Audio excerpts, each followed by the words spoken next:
Hi friends, Thursday mini vlog பார்க்கலாமா? தீக்ஷிக்கு காலையில் பார்த்திங்கன்னா முட்டை வேக வச்சு உப்பு பெப்பர் தூள் போட்டு கொடுத்துருந்தேன். ஸ்நாக்ஸுக்கு பார்த்திங்கன்னா வெள்ளை மூக்கடலை வச்சுட்டு அதுக்கப்புறம் ஒரு கேரட் கட் பண்ணி வச்சுருந்தேன்.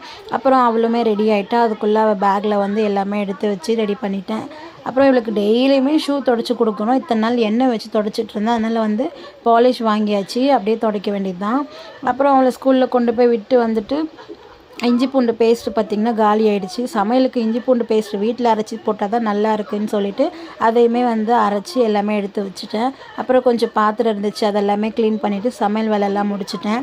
காலையிலேயே பார்த்திங்கன்னா கொஞ்சம் கையில் துவைக்க வேண்டிய துணி இருந்துச்சு, அதனால் அதை எல்லாமே துவைச்சி போட்டுட்டேன். நாங்கள் வந்து ஃபங்க்ஷனுக்கு போன மாதிரி ஆல்ரெடி வீடியோ போட்டிருந்தேன் பார்த்திங்களா, அப்போ யூஸ் பண்ண ட்ரெஸ்ஸு எல்லாமே. அப்புறம் அதையுமே எல்லாமே காய போட்டுட்டு அதுக்குள்ளே மத்தியானம் பார்த்திங்கன்னா தீக்ஷி வந்துட்டா. அவங்க ஃப்ரெண்டோட அப்பா கூட தான் வந்திருந்தா இன்றைக்கி.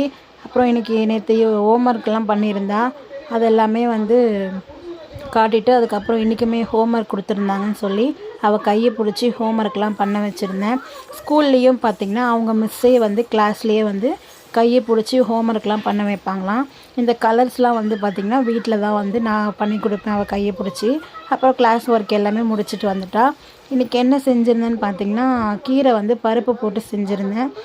அப்புறம் வந்து சாதம் வடிச்சிட்டு அதுக்கப்புறம் அப்பளம் மட்டும் பொரிக்கணும்னு சொல்லிட்டு அதுக்குமே எண்ணெய் வச்சுருந்தேன்.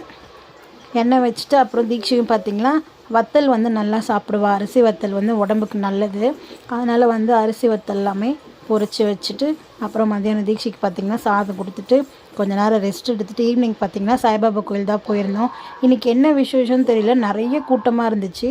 அதுக்கப்புறம் வெளியே வந்து எண்ணெய்லாம் விற்றுட்ருப்பாங்க. அவங்கக்கிட்ட வந்து நான் கேட்டேன், இன்றைக்கி என்ன விசேஷம் அப்படின்னு சொல்லி கேட்டால் இன்றைக்கி வந்து குரு பூர்ணிமான்னு சொன்னாங்க, சாய்பாபாவுக்கு உகந்த நாளுன்னு.